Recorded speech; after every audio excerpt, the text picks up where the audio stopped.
It's your man, DJ Caveman. We back again. It's another Sunday. That means it's another episode of DJ Caveman and IronMonkey talking that shit. 2 umps. You know what I mean? On a Sunday morning. Talking all that bullshit about the shit that goes on in the world that's non-political, because we keep it light over here. Plus, motherfuckers don't read. Yeah. So, you know what I mean? They just be spewing weird facts that don't make sense to anybody but themselves. Anyway, as always, we got a special, well, not as always, but most of the time we got a special guest host because our friends do dope shit.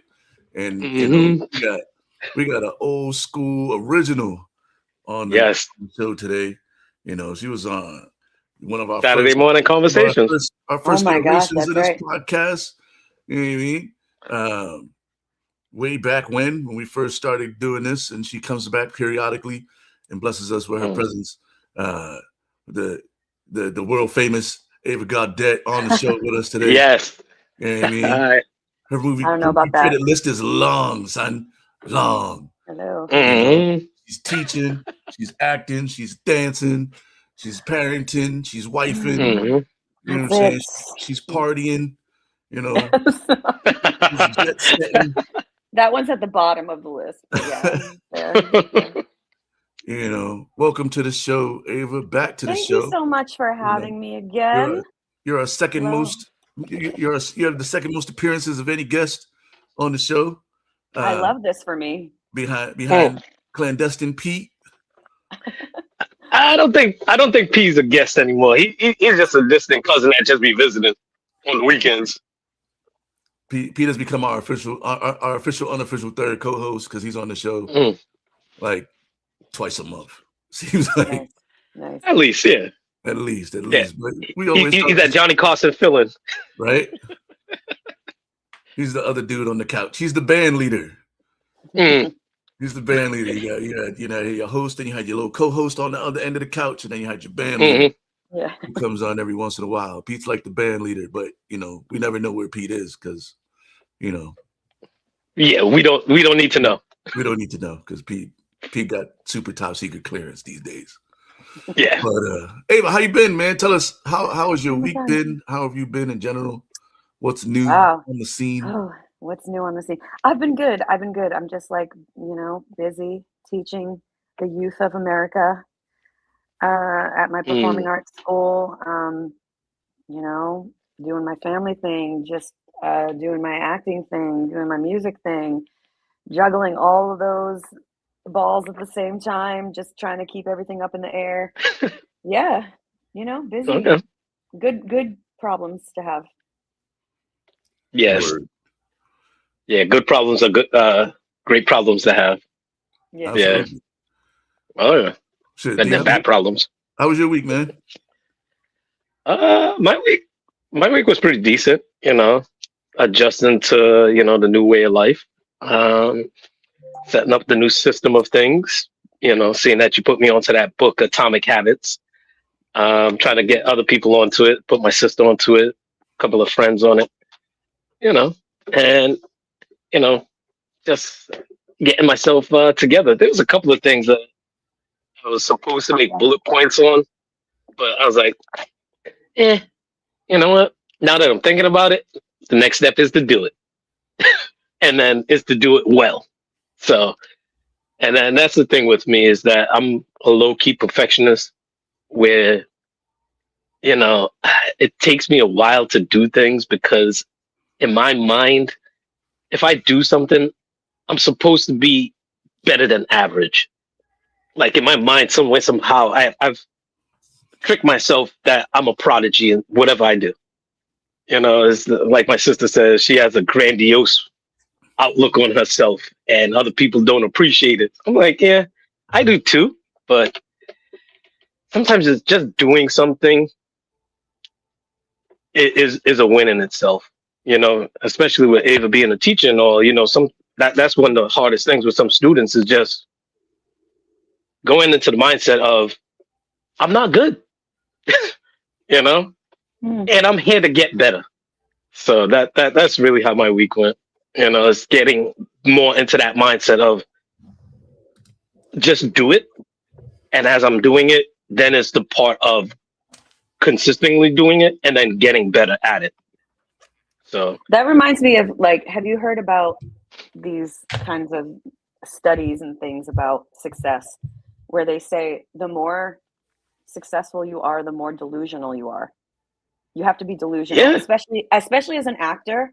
You have to be delusional a little bit. You have to just be yeah, like, I'm not taking all of this, the regular kind of things that happen to other actors into play in my career. It's not going to happen to me, you know? yeah, And those people yeah. are usually the most successful. And sometimes, like, your greatest success comes from your greatest failures. Because for me to do stand up, I'm like, nah, man, I can't go up there and get booed. But the thing is that's a part of the journey. I gotta Yo, go up there every stand-up talks and about get how they booed. got booed.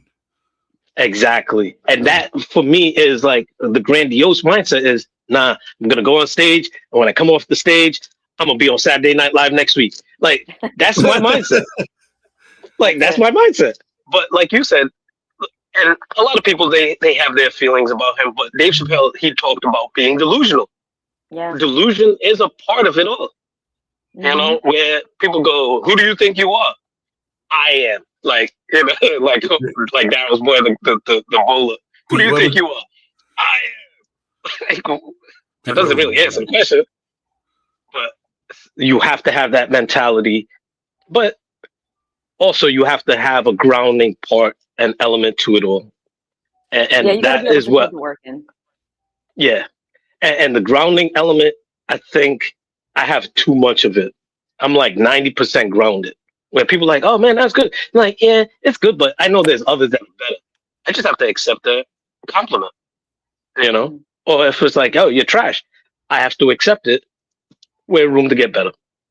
But Use that Daryl, how shit. was your week, man? Use that shit as motivation, man. Hey, listen, my week was all right, bro. You know me, I'm out here fulfilling the daydreams and fantasies of soccer moms and all across suburbia. Um, stay-at-home moms and nannies, but there's not very many nannies here in Dearborn Heights. But Mhm. and I bought an iron. That was the highlight of my week. You know what I mean? Oh. I bought a new iron. You got a fucking headlight. I mean, it's not a Laura Star ironing system, which is easily the greatest ironing system I've ever seen in my entire life. So Look this at you guys with your irons. this dude got I love this this. is the prop master, dog. See, this is the type of shit I'm This talking is about. amazing. I don't even want to leave the podcast to get my iron to show off my iron, but it's a nice iron. I'll post it on social media for all to see. It cost me a good amount of money. I love that Follow. you're not walking around with wrinkly clothes. I'm working my way up to a Laura Star system, which is like a whole ironing system with an active board. It's like a $2,000 ironing system for your house. Active board? What kind of it's an active Flintstone board. shit you got going on? No. So it's got It's a gonna fold itself up when it's done. First of all, look it up. It's called Laura Star, and it has like a fan in the bottom, and it blows the air into your fabric so that it lifts off the ironing board, so you can so that you don't iron wrinkles. It's good for like silk and like the softer fabrics where you iron it and you end up ironing more wrinkles into it. It lifts it up, and it has like a dry steam, so your clothes don't get steamed out and like damp and shit. Okay, it's a this lot. was not on my bingo card today. It's a lot. Learning about an ironing system from y'all. Ooh. A $2,000 Ava, I'm living a ironing domestic system. life. I'm living a domestic life Wow. these days as a single Ooh. 20-something-year-old aunt. You know, I just realized I don't have any cutting knives in my house, and it really has ruined my meal choice for tonight. I can't chop my short ribs up the way I want them. So they fit. What would MacGyver do, man? He would probably use. Sometimes you just gotta make it happen. He would probably sharpen the butter knife, but I don't have time for that because I don't have a knife sharpener. Sharpen a credit card. So Right. it's not the all prison style. I just put the short ribs in the freezer for now, and then I'll go buy some knives and a cutting board because I also don't have a cutting board. These are the things you realize when you only buy stuff like as you need it. Like I really literally, like instead of like being like I gotta go to Target or somewhere and spend $5,000 on like household goods, I just buy it as I need it. Like I don't have a kitchen. I don't have a dining room table right now, but I want one. Listen, so I'm looking for one, and eventually the ghost of Miss Bone, aka our home ec teacher, is shedding some tears right now, man. Like our home ec teacher will look down at us and be like, "Damn, Daryl, you got a fancy iron but no cutting board, no knife." Listen, Come on, home man. economics is a whole situation, man. Listen, I've been They doing. should bring that. They should bring that back. To be honest, Do they still have home economics done in schools no more? I don't know. that and wood class is Not in my probably out. school. Yeah, that and wood class is like a couple of things that they probably don't do woodworking? anymore. Yeah, I never wanted to take wood class because I always wanted to keep my fingers. So Every school should have a home economics curriculum combined with like financial literacy. You should learn how to cook and iron and take care of your homemakers and your bills at the same time. And everybody homemakers, yep. Because it's home economics. It's home and economics. It's basics. It should be a senior response, like a course you got to take as a senior in high school, leaving. Yeah. If not, balance a checkbook. You know what I mean? Like how to do all the things that you're gonna need to do. Except now it's all done online. You know what I mean? Like I don't know. Yeah. I posted there's an app for that. You know, I can run all my errands without getting out of my car now because they have like curb service delivery and all that. You know, you just order ahead, pull up, they come out, put it on you leave. You need your prescriptions. Everybody's got a drive-through now. You know, and if you really don't want to leave your house, everything can be delivered at this point. Like that's so true. Everything. Like if you're okay with people touching your produce and shit, you can have all your groceries, clothes. Like it's a hermit's dream. I buy my iron. I bought my iron on Amazon and it came in 48 hours. You know what I mean? Like it's a hermit's dream out there, man. I've been buying my sneakers online, everything. Nah, so some things I have to see it in real life. Like I can't buy pants online. We've already had this discussion. Like, with the weather getting better, with the weather getting better with the Hoochie Daddy shorts. Like I'm not gonna buy Hoochie Daddy shorts online, and then it comes in, and it's shorter than my boxer briefs. Like, no, man, I can't do that. Like I have to see it, and then I'll get the deal online. Huh? It's because you're shopping on Temu. Nah, I don't shop on Temu. My father does. I refuse to shop on Temu. I got my Hoochie Daddy shorts on Amazon, bro. They came in 5 inches, thighs out all summer. You ready? It's ready. Don't skip leg day. Listen, some places got different measurements. Are you a Temu shopper, Ava?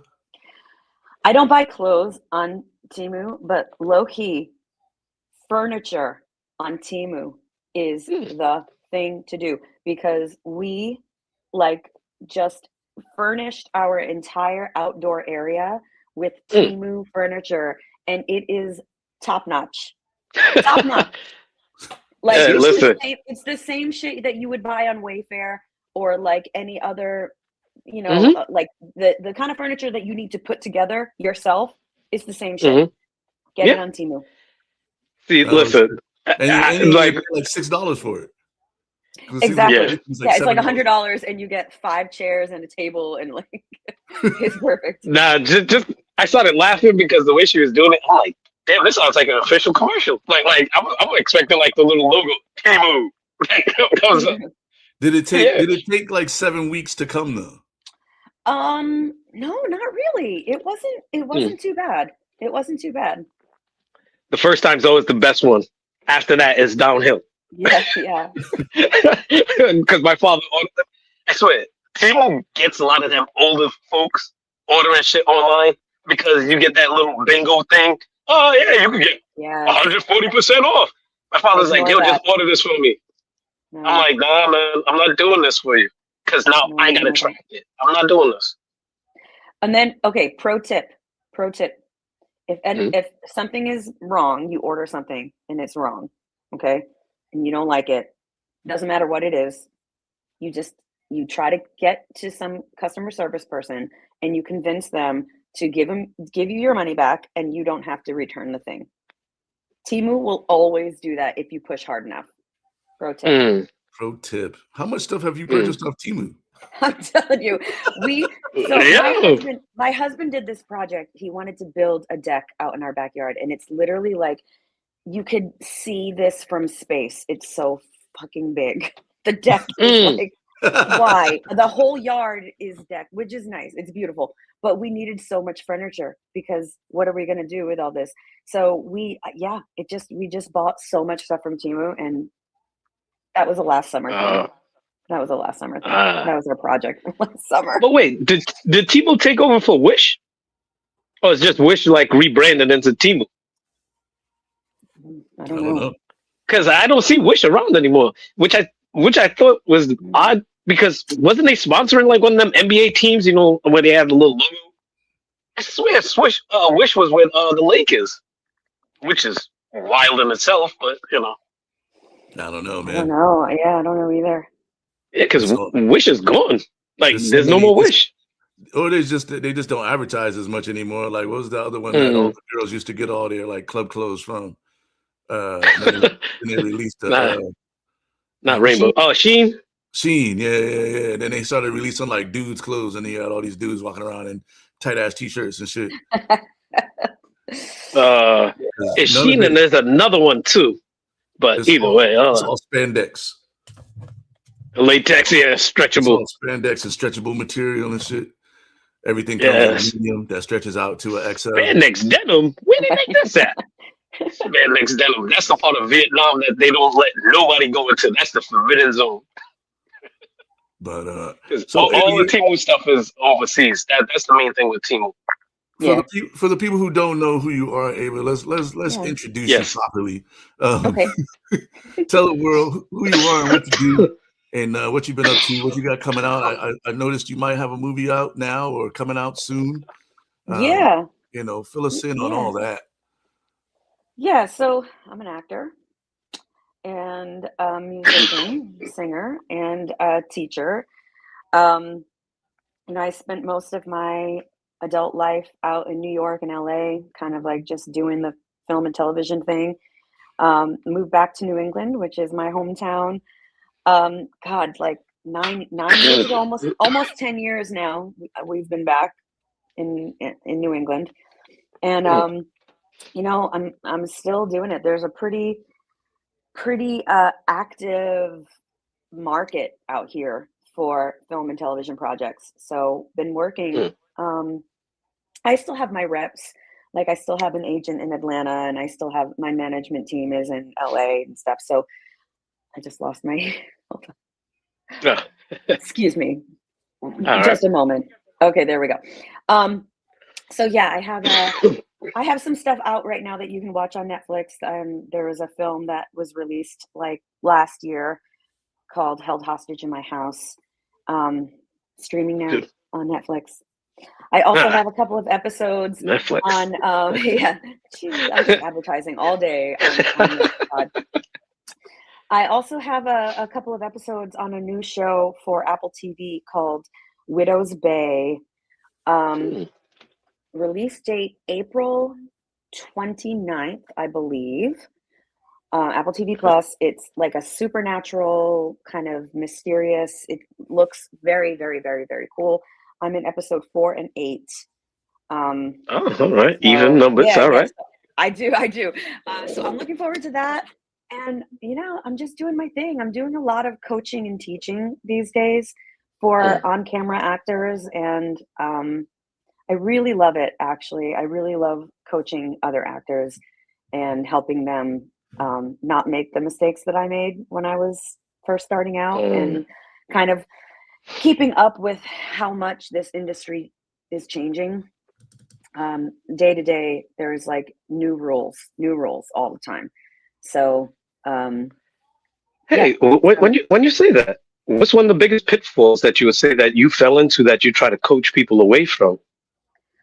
Yeah. So one of the biggest things that I fell into, and it was when I first moved to LA, and I was really making the shift from being a primarily theater actor to being an on-camera actor.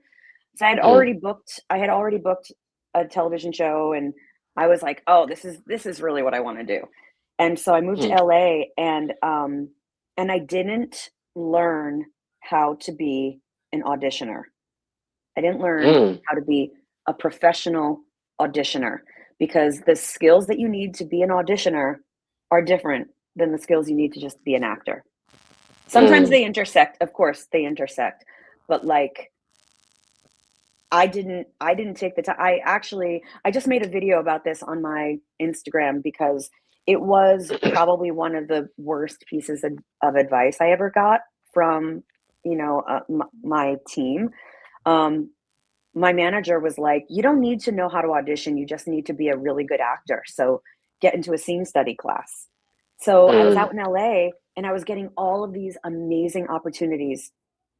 I had just come off a Broadway show. I had this like recurring role on a TV show for like a major network.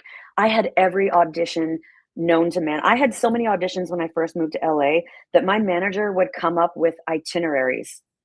Like, okay, 10 a.m. you're in Santa Monica, you're going to do this. Okay. And then at 1 p.m. you have to go to Studio City and you have to do this audition. I mean, I was auditioning for everything and I did not have the skills that I needed to like cash in because my manager told me to just be in a scene study class and that was wrong for me.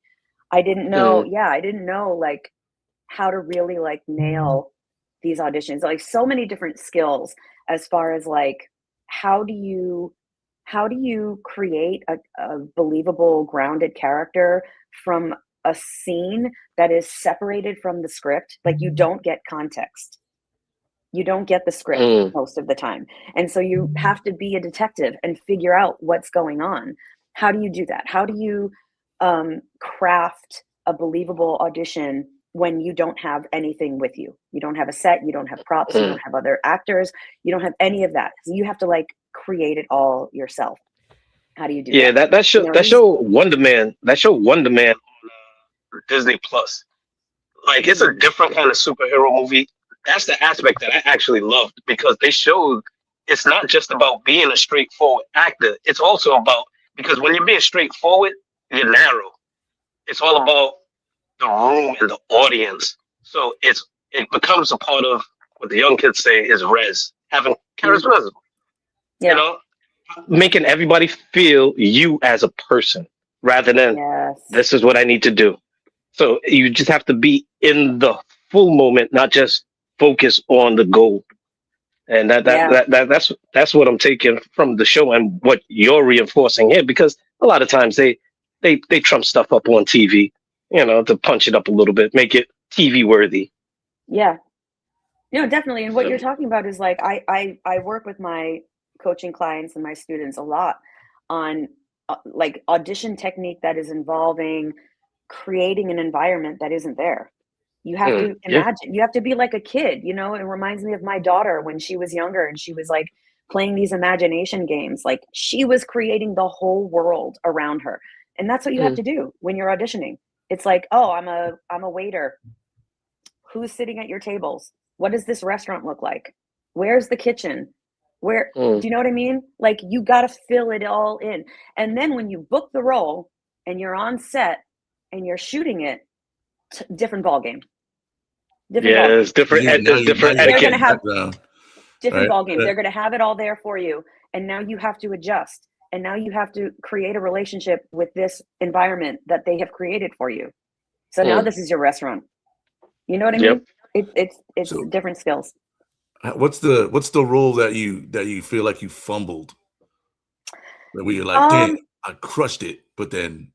Yeah. Oh my God. I made so many of those. Like what's the one you want back though? If you could get it again. So cringe. It's so cringe when I think of like when I first got to LA. I was just like, I was operating on pure instinct, and instinct had gotten me really far. It had gotten me very far, and it was like, it was a little misleading. Run it down for the people. Don't be humble. Like, this is not the humble podcast. Go ahead. I know, but so when I got out there, come on, she's reliving traumas now. Exactly. This is dramatic. So one of the things that I know I fumbled was not having a really clear idea on how different television shows and different films have very different tonalities, and that you have to play, or not that you play the tonality, you don't do that. You have to incorporate the tone into your audition. So one of the, again, I just posted a video on this on my Instagram. about, I had this one casting director who like fucking hated me. He was literally like, I don't understand how any television network will ever want to hire her. Like, she's the worst. Like, she doesn't get it. She doesn't understand. Now, the thing was, I had already been hired by a major network, so I was already working in television. But the thing that he got right was that I did not understand what it meant to audition for a procedural. Like, this was a procedural drama having to do with cops, detectives, interrogation things, and like there's a very specific tone for that, and I did not incorporate that into my audition. So when I walk in and every other actor has like a very clear idea of what they're doing, they go in, they nail it, and then I come in like I have no clue. He was like, wow, this girl sucks. So you're saying that you could have been Olivia Benson? I could have. I can see it. I could have. Here I am. Well, CSI Providence, CSI Rhode Island. Don't worry. The spinoff is coming eventually. Seeing that they got the Housewives of Newport or Rhode Island coming out soon, so anything is possible. I'm just waiting for the Barbacks show to come out so I can shine as Barbacks of Rhode Island. You got to create that, man. Are they still? Has that show come out yet? The Housewives of Rhode Island. Like, has anybody watched it? I don't think so. No, they're still taping. Yeah, they're still gathering footage. How interesting! Yeah, because one of the wives is not even from Rhode Island. Just saying. Yeah, listen. Well, she lives in Rhode Island or adjacent enough. She's from like Massachusetts somewhere. Fall River. New Bedford. New Bedford, yeah, right. So close. Yeah. Listen, New Bedford is about 40 minutes, right, from Providence. URI in Kingston, Rhode Island, is about 40 minutes away. So it's all relative. Hey, Dawood, your mic is in and out, Dawood. I don't know if it's your earbud flap inside your Kangol flap. You know what I'm saying? Yeah, it might be. Not because I ended up finding. Is it better? Is it worse? Yeah. No, it's good. It's good. I think it was just like knocking up against your bunny ears there. But one thing I wanted to ask though, seeing that we're talking about location, you said that you dealt with Atlanta, LA, and New York, right? Yeah. How are they different? And which one do you prefer? Vibe wise? Oh God, man.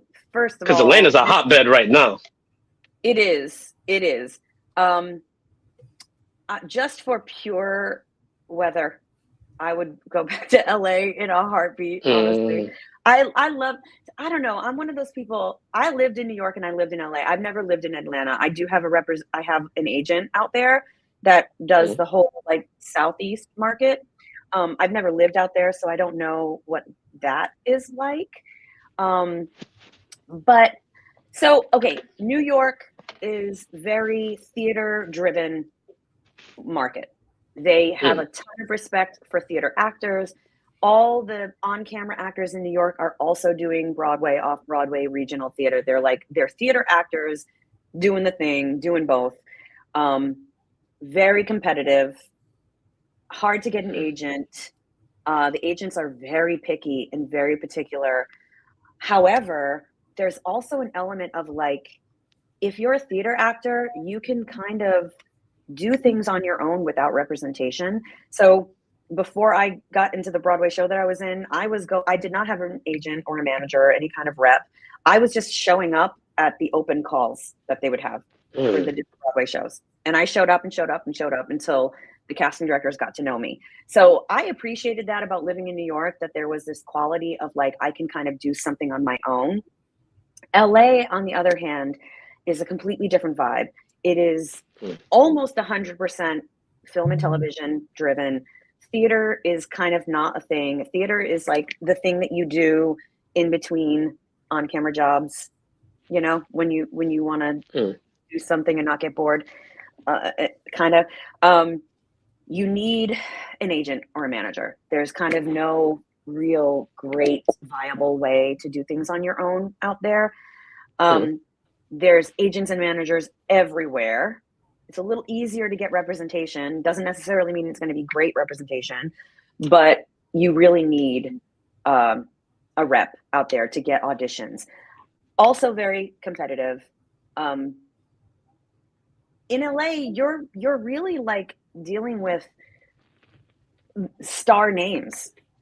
You know, you're dealing with star names, and there's a lot of offers going out. So in other words, like, I'm just going to put an offer out to this known actor and not even hold auditions. Or if I hold auditions, it's like, because it's a technicality, and we're just going to put an offer out to somebody that we already know. So Yeah, we already got somebody, but we just have to, make it look like we Make it look haven't good, open auditions. Exactly. You ever show up to an audition and there's like mad famous people there, like superstars, and you're like, damn, I'm auditioning for the same role as Lawrence Fishburne. No, Yeah. In my case. no, like those people. Yeah, like, what Phyllis Diller doing there? Oh, no, Phyllis Diller shouldn't be in here. I don't know why she's on my mind recently, but Diller? I can't. yeah. I can't with Phyllis Diller.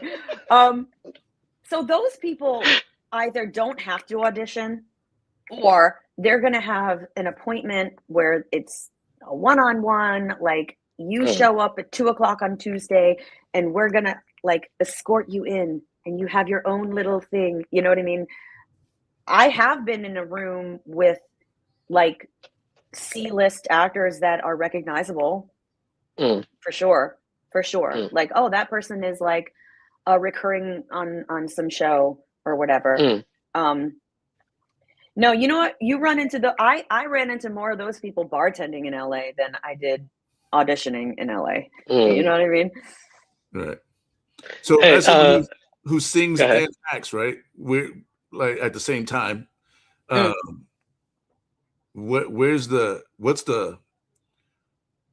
Is it harder in LA to be like a singer or an actor? In New York, it feels like it would be easier to be like on the music side of things, just because of like the congestion of New York and like, the theater and the TV, and everybody's on Law and Order anyway. And, that's true. That's true. Like, New York is a really vibrant community. There's people gigging. There's people doing studio sessions. There's people doing, like advertising music. There's people doing musical theater. There's a lot of stuff going on. And there's like outlets for that in New York, for sure. LA is like, it's different. It's like, there's a lot of people moving out to LA to be songwriters and to be artists themselves. And again, it's just, it's hard, it's competitive. It's not, it's winning the lottery a lot of times. Did you ever get drawn to a place like Nashville as a musician? No, only because I don't consider myself a songwriter. If I was a songwriter and singer, absolutely I would be there. I'm not like, I have written, but that's not my niche. Songwriting is not my thing. So yeah, like that's the only reason. Hey, and some of those auditions, like you were saying earlier, do you, like in the movies like Hollywood Shuffle, do you ever see people like in the hallways like auditioning, and these pretzels are making me thirsty. These pretzels are making me thirsty. Like that kind of. Daryl doesn't get that Seinfeld reference because he'd never watch a Seinfeld. Oh, come on. That's all right. There's shows that I never watch, and that's quite fine too. But do you run across people like that? Do you find yourself doing that as well? Yeah. So, okay. So what you're referring to is sort of like an antiquated way of auditioning that died along with the pandemic. So when I lived in LA before the pandemic, there were auditions that you would go to in person. You would sit in a waiting room and you would get called in by the casting director, and you would do your thing with the casting director. It was actually lovely. I miss it very, very much. But there was a whole vibe in the waiting, like the waiting room vibe was a real thing. It's like you gotta zone in. Like there's the people that are like, oh yeah, well I just shot this show and I just shot that show and I'm working on this, I'm working on that. And I'm like, shut up so that I can focus. You know what I mean? Or you can hear on the other side of the door like what they're doing, and it's so distracting. And like, yeah, that it was a whole thing. So now everybody is self-taping. Everyone's recording their auditions at home, which is has its own set of pros and cons. But yeah, I can imagine. Yeah, because I always see those scenes and I always think that's a trip, because if I'm sitting there trying to read, it's hard for me to concentrate but I guess it's a practice in itself where you're supposed to be in your moment and dull everything else out. But I always found that to be a trip. Yeah, no, it's hard. It's hard. And it's definitely like, it's a tactic. Somebody eating their tuna casserole next to you, like, come on, man. Like, come on, man. Fuck off me. Yeah. So you lived in two places with the worst traffic on the planet too, by the way. Yeah, because for somebody like me that doesn't drive, New York would probably be the better way for me to commute versus LA, because you got to go from A to B, and that's probably 4 hours in itself. You know, New York, you might go from A to B, and even though it's a shorter ride, it might take you 4 hours based on traffic. So subway, somebody might get stabbed and they shut down the whole system. That's true. Yeah. That would happen. Wait, why are you late? Someone gets stabbed. Oh, okay. All right. Yeah. All right. Oh, yeah. It's a Wednesday. Yeah. It's that day. Today's stab day. Again? Yeah. They always stab. Somebody got short at $387 on their paycheck. Now they got to stab somebody. Yeah. It's Wednesday. I get it though. So because for me, I know my daughter's down in Atlanta, and she is somewhat of a triple threat in the making. Oh. She has the song. She's focusing more on the songwriting. She's done a lot of acting while she was younger. I feel like Atlanta has more of an organic vibe, but it's more of a networking thing. Where LA and New York, it feels like networking parties. Where you got to go to networking mixers and stuff like that. Atlanta just feels like you play golf, you go to a barbecue. It has that kind of texture and feel to it. But the fourth one is New Orleans. New Orleans is coming up too in regards of studios, and that they have a totally different vibe in itself as well. Yeah, I mean, things are.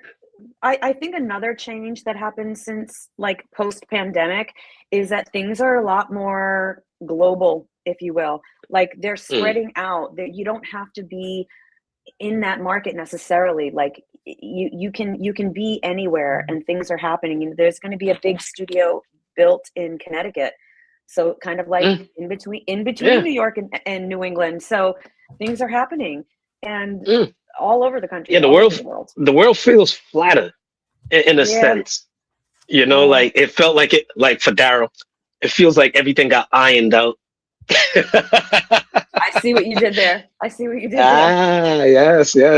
Because with the auditioning, everybody's just doing their little tapes and doing things virtually versus having to be on scene.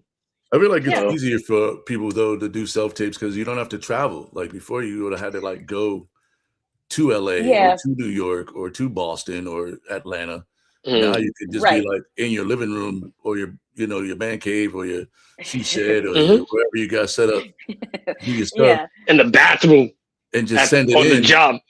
And boom, maybe you get it, maybe you don't, and then so you don't have to spend money on flights or get a weird job at the airlines who could fly standby. Really That's true. It out. I think all of that is true. Like I said, there's a whole different set of pros and cons when it comes to self-taping all the time. One of the the convenience. I very often have to do my self-tapes in the middle of the night because I have a family and I have shit to do, and I have to cook dinner, and I have to freaking put the dishes in the dishwasher, and after my kid goes to bed, I do my self-tape in the middle of the night and I get it done. It's nice to have the control over the audition, not having to travel, not having to deal with the back hallway. I can have a day job. I couldn't have a day job in LA. I was auditioning during the day, and I was bartending at night because I needed my days. So a little bit more flexibility in that way. However, the thing that I really miss is having the contact with the casting director during your audition, because you are in like an empty like cave. No, pun intended. Like you have nothing, you have no feedback whatsoever. And you're like, I don't know if this is right. At least if you were in person, the casting director could be like, okay, cool. That was a great version, but let's do it a little bit more like this, because they know what the director wants, or they know more about the project or the tone or whatever. So it's kind of like performing into a void that is really difficult. But again, I teach my clients and my students, if you don't know what the tone is, go ahead, do 2 takes. 1 take one way, do a separate take completely different. You know what I mean? Because I don't know when I'm in my room and I have no contact to ask anybody. So here's 2 different versions. Maybe one of them is going to be right. I don't know. Musically, what it sounds like is like the difference between CDs and records, where records you could feel the static. It's like it's grabbing the energy of the room, where CDs it's just sterilely clean and musically clean. You don't get the feel for everything. You could make it what you want the feel to be, in a sense. So I get I get where you're coming from. Hey, so speaking of movies, and like the pinnacle of movies is happening tonight. Yes. The movie Super Bowl. Movie Super Bowl, Super Bowl, where everybody gets all dressed up and all that, and goes out and sits around for how long? Like, I know there's a lot of shit they don't do. Like, have you ever been to the Academy Awards? Like, no, never. To go check it out. Like, can regular people? How about an Ace Awards? You Any can. award shows? I've never been to an award show. So they have like, you could be a seat filler. Oh, okay. Exactly what it sounds like. Like they just need bodies in the seats. Or like sometimes for the SAG Awards, you can be a part of the like, I don't know, the voting. I don't know. I honestly, I've never done it. I have friends who are able to go to these things for some, I don't know how they figured it out, but I've never been. I like, similar to the Super Bowl or football, I like watching it from my living room, honestly. Nice. Do you throw a party? No. All the fancy No, I don't. I know. No, I don't. I don't. So I was watching the show. I was watching the show, and I don't know why it came up. But do they still do the Ace Awards? Like, what was the Ace Awards really about? I've never even heard of the Ace Awards, bro. So. Nah, I don't know why the Ace Awards for me just brings me back to like many, 80s, 90s. There's so many offshoot award shows these days, man. Like everybody has an award show for everything these days. But with the Academy Awards coming up, like I thought maybe we should do our give our thoughts and maybe some predictions on just the 3 major categories, right? Because there's a lot of categories enacted now. I have a question for you guys. Have you seen all of the like nominated movies? No. Okay. No, I'm horrible at that. I just looked at. I tried, but I can't. Like some of them are too deep, and I've literally only seen. I've seen 3.5 of the men. 3, 6, 9, 10 movies nominated for Best Picture. No, wait, the half. Did you stop watching because you couldn't do it? Like you were bored or something? Or did you just run out of time? I started watching Marty Supreme, and then I had to go somewhere. And I was going to bring that up. That's the movie that I wanted to see before it actually came out, because isn't Tyler the Creator in that movie too? I think so. Yeah. And I haven't seen that one. It was okay. You know, Chalamet is an interesting. I heard mixed things. He is interesting. Yes, but we got. I haven't seen Secret Agent or Begonia. I just saw Begonia last night. How was it? Yeah, see. Yeah, you see that look. Some movies are a little bit too deep and too thing for me. I can't deal sometimes. It was that. Whatever you're talking about, it was that. But it was so wild and it was so weird. And like honestly, I really appreciate that. Like filmmaking doesn't have to be making the same movie over and over again. Like, let's do some weird shit. Let's do it. Like, why not? You can do whatever you want in a film. And it was and so be weird. artistic with it. Yes, it was wild. It was like, man, like the third act of that movie came out of nowhere. It was cool. It was cool. Yeah, see some movies like I'm like, it's like mentally it will take me to places that I know I do not want to be. Like, I smoke weed and I do certain things, but there's like kids. Kids was too much for me. Like, just the concept of it was too much. You gotta expand your bandwidth by watching these weird ass movies. It's like when you send me movies to watch and I watch them and I'm like, this is not anything I would watch, but it's, it expands my bandwidth. Like, I want to watch Begonia because I heard it's like weird and shit. Yeah. I also want to watch the new Frankenstein movie. It's not Frankenstein. It's called The Bride. You know what I mean? It's it's an interesting take on the whole story.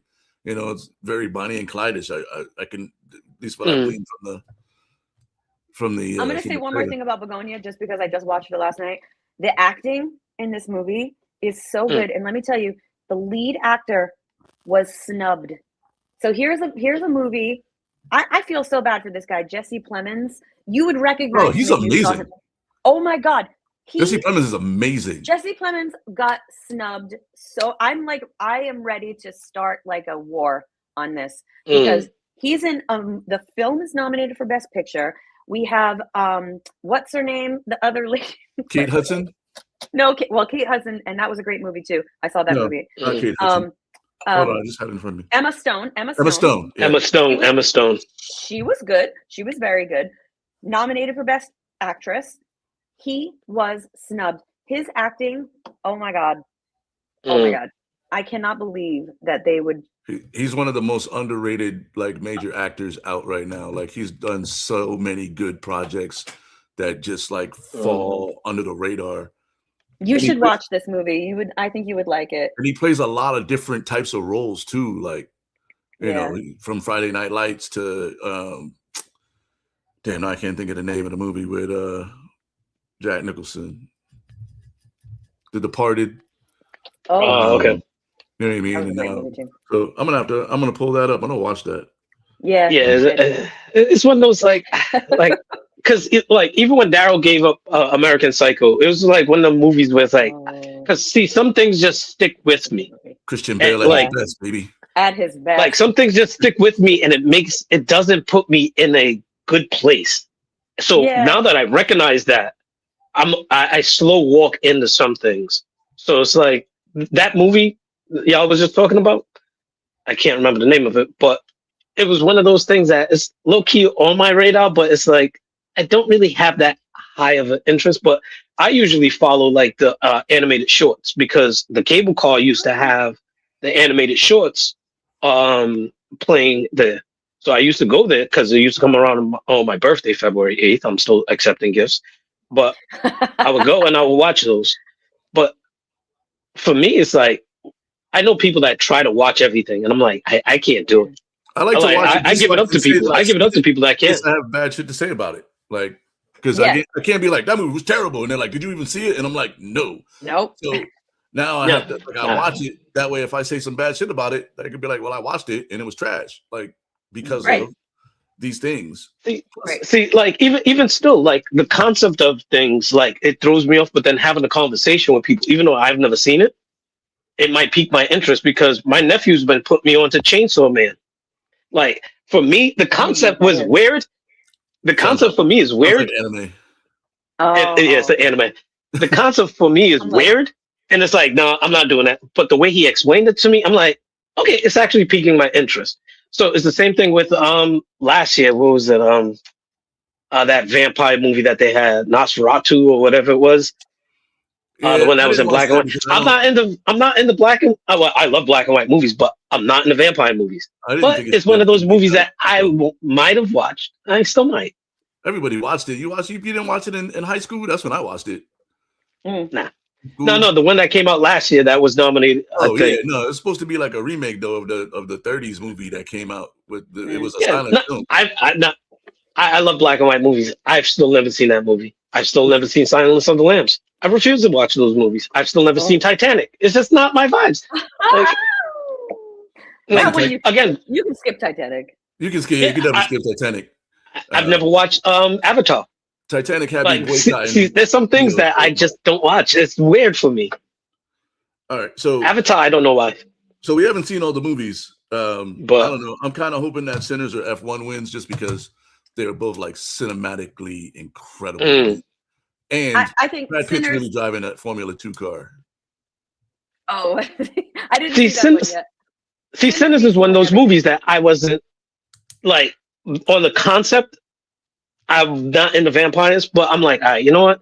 Let me, like what Daryl said, expand myself. And I watched it. And it was great because I've watched it 3 times. And for me to watch a movie 3 times is a lot. You know? That movie sometimes I just watch movies and just keep moving. It should, but for some reason it just hasn't been. Like, yeah, I don't know. I mean, yeah, we'll see. I mean, it's got the most nominations ever of all time. It could be political. I feel like movies. Yeah, actresses. You got Emma Stone, Rose Byrne, Jessie Buckley. Never heard of. All right, so Rose Byrne, that movie. If I had legs, I'd kick you. I've never seen anything like this movie. Have you? Did you see it? No, that's a crazy title. No. Somebody was talking to me about it yesterday. So I didn't see all of those performances, so I don't know. Like, Emma Stone was good, and so was Kate Hudson in that other movie. I saw that movie too. But Rose Byrne in this movie, first of all, we're talking from a purely filmmaking point of view. This entire movie was basically in a close-up the entire time of her face. The entire time, almost. I would say like 80%. It expanded into other things, but her level, like she was giving me like 4 different emotions at a time. She was phenomenal. You see, like even stuff like that would throw me off because that movie I can't even watch some submarine movies. I can't watch submarine movies. Like it's just something about it. Yeah, you got to open up. See, now my next movie is gonna have to be what, UB40, that submarine movie or whatever. UB40. Nah. For Red October, dog. Or a few good men. But I'm trying. I've watched Periscope Down. I've been on. I've watched McHale's Navy. That's crazy. And then obviously, best actor: Michael B. Chalamet, DiCaprio, Ethan Hawke, Wagner Moura, who I've never heard of before. You know, Ethan Hawke is my dark horse. That's a great list. I love Ethan Hawke as an actor. You know, I kind of want to see Leo win, man. Even though he didn't have his role wasn't so huge in one battle after another, but I feel like this is the one that they just kind of give him so that he has one. It'll be. I don't think he has one yet. What? Wow. He's the Susan Lucci, huh? That. I don't think so. I feel like he's the Susan Lucci of the Academy Awards. If not for Gilbert Grape, the other one, the basketball movie, Basketball Diaries. Basketball Diaries. Did he get nominated for that? I don't know. See, even that movie threw me off. Basketball Diaries. See, like disturbing movies. Okay. I'm lying. He finally won for The Revenant. The Revenant. Oh, okay. Yeah. You can't get touched up by a bear and not win. Apparently, he really slept inside an animal carcass as like preparation, which I think I don't agree with. But good for you. You won an Oscar, so what do I know? That's what I'm saying. You don't get touched up by a bear and not win. You be screaming bloody murder. Like you be doing movies with booty juice in the mix. Come on, man. We'll get to that part later. I'm just foreshadowing. Oscars are tonight. I mean, I always look forward to the red carpet. I probably will watch some of it just to see. I'm gonna tape it. I'm gonna watch it because I'm rooting for if you want to be in the industry, you got to watch some things. I'm rooting for Michael B to get his awards, man. He's been Denzel'd a lot these days. You know what I mean? And he played 2 leading roles. Right. Mm-hmm. He played 2 leading roles. Two completely different personalities. Yeah. You I know? think he deserves it, but I also didn't see all the movies, so I can't really. I didn't see them all either, and I don't think that I really have to. What did you think of the one you were just talking about? One Battle After Another? Yeah. One battle after another. It was a little slow at parts, but like overall, I thought it was an interesting. It was interesting. You know what I mean? Just like the whole. It kind of reminded me of. Weirdly, it reminded me, like, the way it was shot, and like the feel of it reminded me of No Country for Old Men. Okay. That's the feel I'm getting from the outside, and as well. So it kind of had that kind of like energy to it, but it was good, man. It was good. Like everybody played their roles like very, very well. So like I wouldn't, you know what I mean? Like that's why I wouldn't be surprised if Leo won the award. But like Tiana Taylor has been winning some awards, and like you know, Benicio was good, but Benicio was always good. Yeah, he is. He's always good. He's always good. People like, taking him for granted, like the Atlanta Braves in the '90s. Like, they was making it to the World Series. Nobody really cares. But we're up against it right now, so we don't have to get in. We're gonna do a brief movie review on Tropic Thunder. Movie of the week, Tropic Thunder. You know what I mean? I had to try to keep it weird. I'm trying to keep up with my guy over here, bringing the weird music to the set. Plus, I like Ben Stiller movies, man. Ben Stiller, he has a very specific brand of movie, you know, where they're like quirky and weird and also very problematic for today. Yes. You couldn't make half of Ben Stiller's movies in today's climate. Like, I don't. Maybe the Royal Tenenbaums, maybe, or Steve Zissou. Maybe you could do Steve Zissou, but like, no, it wasn't him. That was Bill Murray. Oh wait, yeah, you're right. We've been watching all the Night at the Museum movies. Like my daughters. Oh yeah, you can probably still do those. Those are great. They're great. Those are good movies still. But like the movies he's more famous for, like he probably couldn't do those movies again. No. No. But I was like, so I did check it out. I mean, I've seen that movie before, but I did like refresh my memory. What do you think? I mean, my very first thought was like, wow, they could not make this movie today. They could not make this movie today. But it was so funny. Like, I mean, I appreciated the fact that the entire thing was a satire on Hollywood. I think Hollywood deserves to be made fun of, because a lot of those tropes are legitimate. Like, that's what Hollywood does. And it's annoying, you know? Wait, you grew back hairs?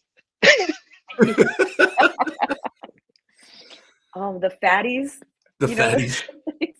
Yeah. Listen, the trailers for all the movies, for all the actors in the beginning is the best part of the whole thing. Yeah. Booty juice. That threw me off. I was like, wait. Did I was start in the middle of the movie? What did I miss? That's so funny. What do you guys think of the movie? I need to know. We rating them one out of 5, with 5 being the best and 1 being throw this shit out. So how would you rate your version of what you've watched? Me? 3 is like a solid. 3 is like a solid like Saturday afternoon watch. You know, just a solid watch. So that's a 3. Just give you context. Oh, I'm gonna go with like, we're like a 3 3/4, a 3.75. 3.75. Okay. We got like a 3.75, just because I think some of the humor was really like spot on with the satire. You know, but then there's other things that are, I don't know. But you know what it is? I can't give it more than that, because I didn't finish watching it yesterday. I mean, I've seen the movie before, but a long time ago. So I don't know. All right. Okay. All right, Darryl. I'm so stressed out. Yeah, wait, you want me to give my assessment? Yeah, and go then ahead. you bring it home? You've been talking bad about it since I gave it to you. Like, oh man. I don't Yeah, know. I don't know about this movie. I don't know about this movie because I keep seeing it. Because I keep going to Pluto TV and I'm watching weird movies. Like, mind you, I try to watch things that are topical. So I've been watching a lot of Irish movies. So I ended up watching this weird movie with Gene Wilder called what's it?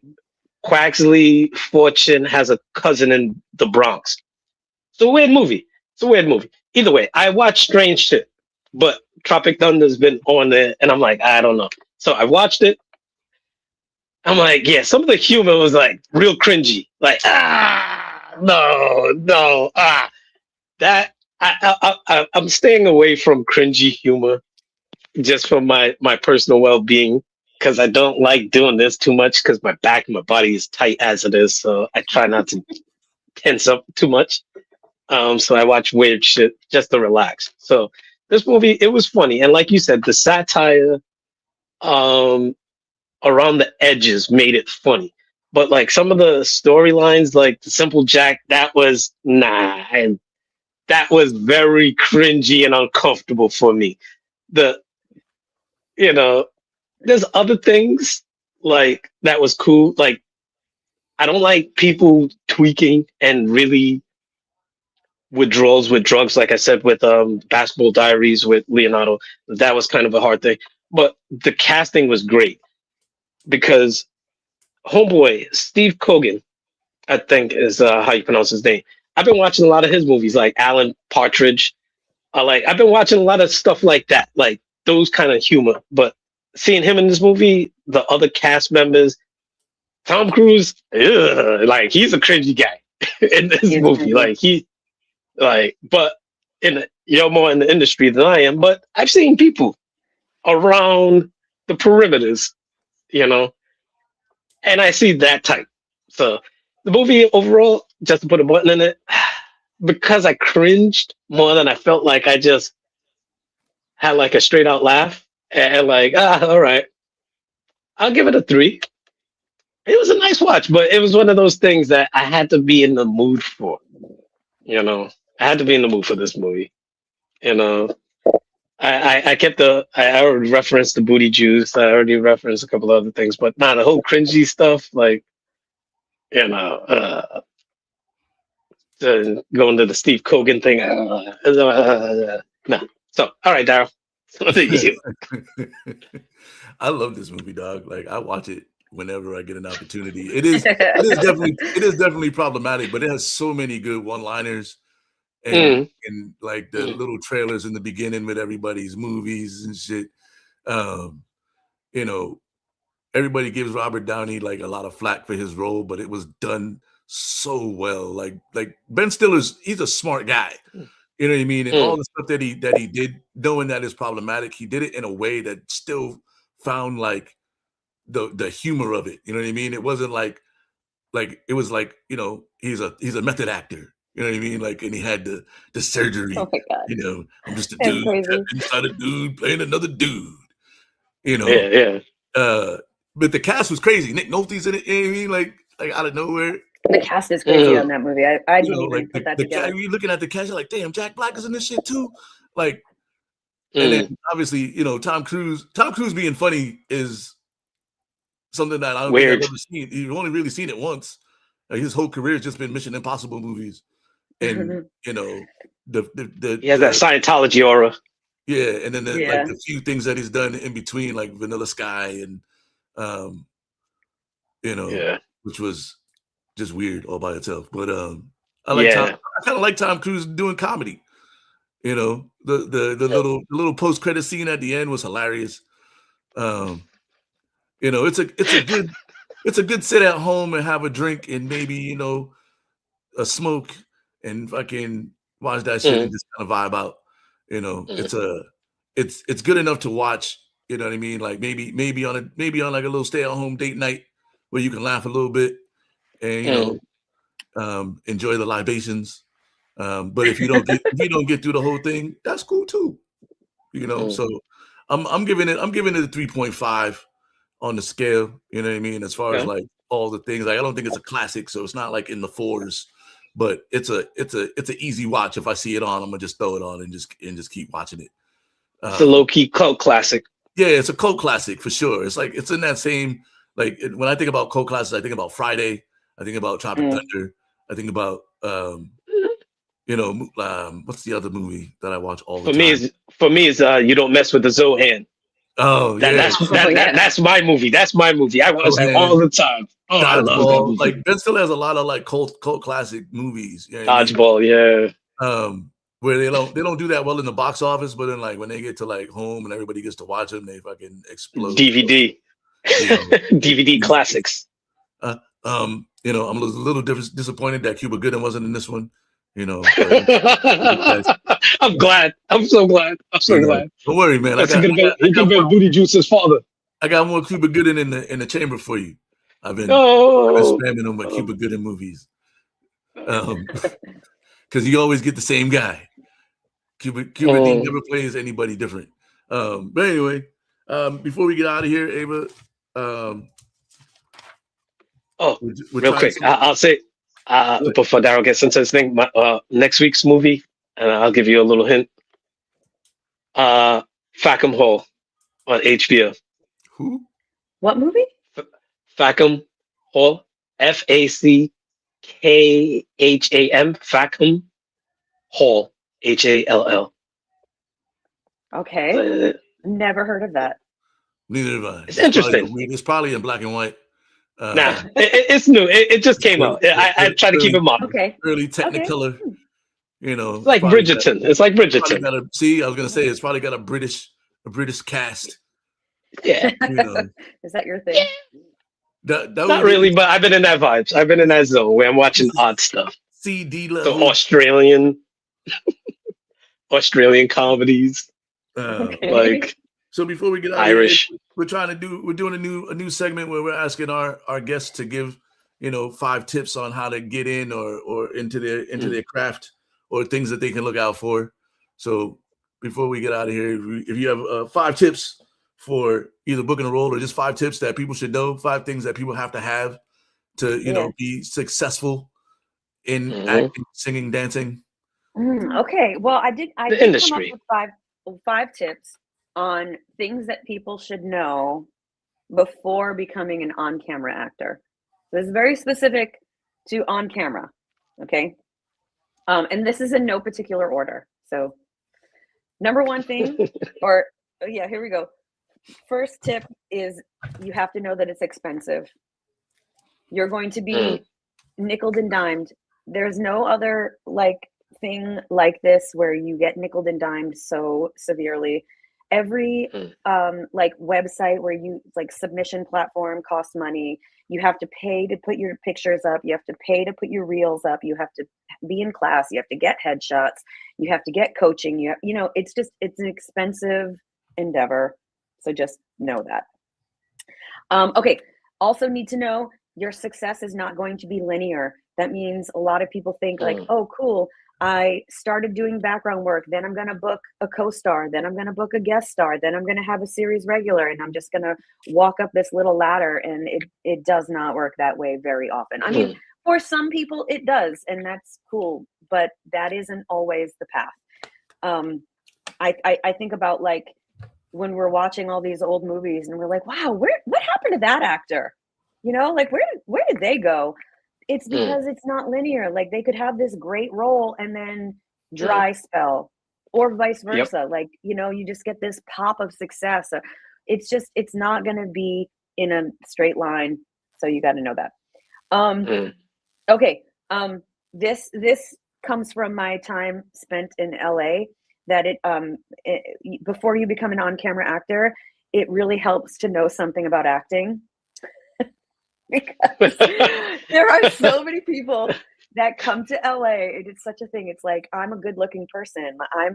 Everybody in my high school told me how attractive I am. So I'm going to move to LA. I'm going to get a great agent. I'm going to get some amazing pictures.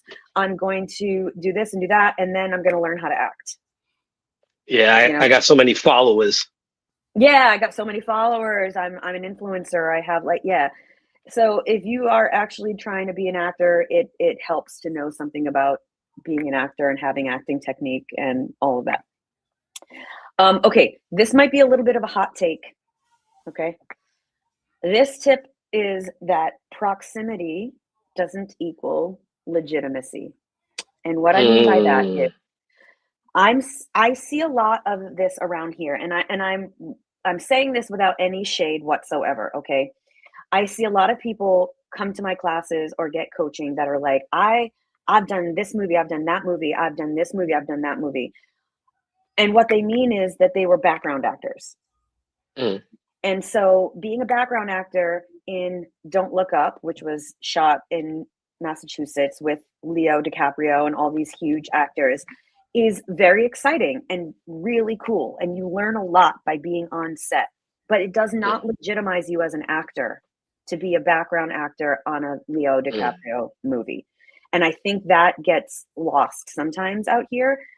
Maybe not, but that proximity is very cool and very fun, but it doesn't legitimize you as an actor. You need to actually like. I tell people I know you all the time, Ava, and they're like, "Oh shit!" and then they just slide me right in. I don't even have to audition. Really? Well, all right, great. I mean, you keep doing that, okay? Because I'm happy. I'm happy to do that for you. All right, and then the last thing, number 5, again, no particular order. You have to remember that you're going to be a full-time auditioner and a part-time actor. That's it. That's it. Full-time auditioner. That's your job. Your job is auditioning. And then like you said earlier. But if you have let's say you have a full-time job already, can you be a part-time auditioner and a part-time actor? Yeah. Okay. Yeah, you definitely can. You definitely can. And like, again, it's like a good problem to have. If you're so super busy with auditions, that is great. That is a great problem to have.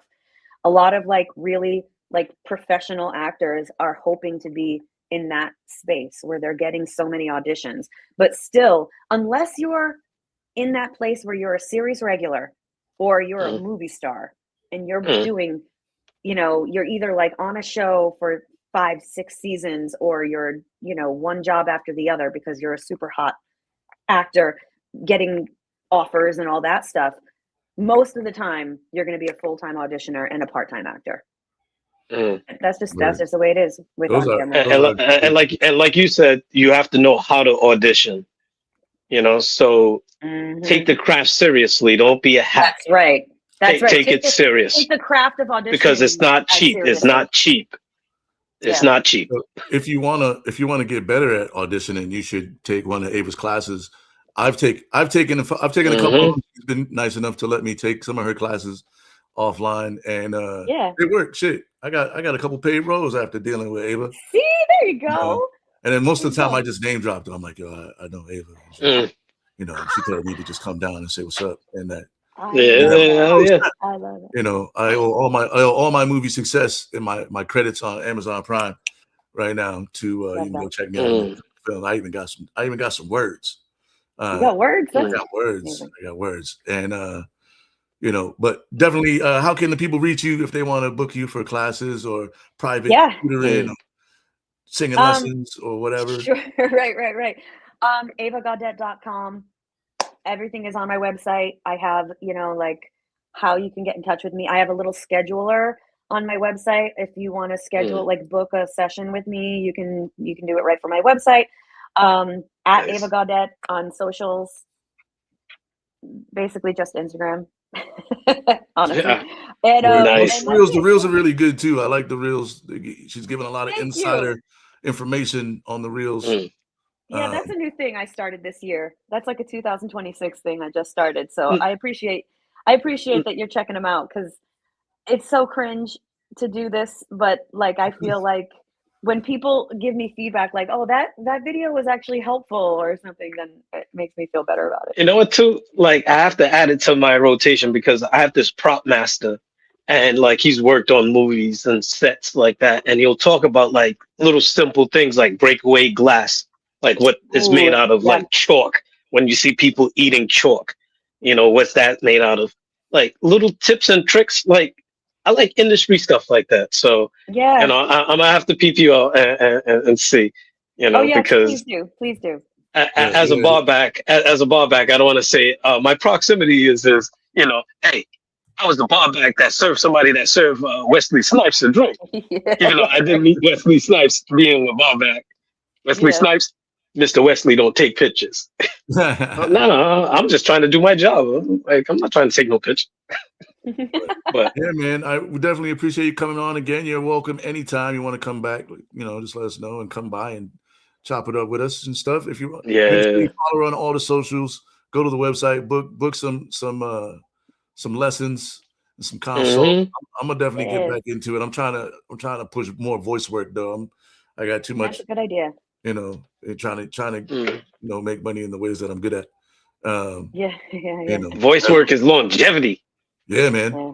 I just want to be I just want to be in a cartoon, like a regular cartoon.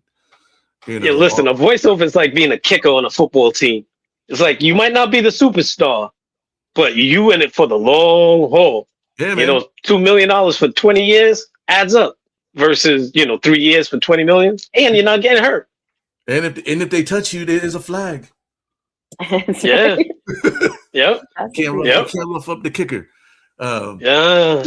Next week, follow us on all the social medias, man. Click this. What do you call this thing up here? QR code. And is it this way? I think it's that way. Mine's over here, but that's really right. Mine's over there. Oh no, wait. No, I forgot. I got to point this way for the QR code. See, like I got a little section of my wall here. One of these days, I'm gonna put up pictures on my wall, man. But my wall is one that it don't stick. I had pictures on the wall, and then I moved my desk, so now I got to put more pictures back here. But the QR code fits nice right there. Bing. QR code does fit right nice above my head. Follow us on the socials. Make sure you hit that like and subscribe. Ava, thank you very much. It's been too long. Thank you, guys. In Rhode Island, we gotta get drinks when I'm home in June for sure. Yeah. Oh yes, let's do it. All right. Check us next time, guys. We out.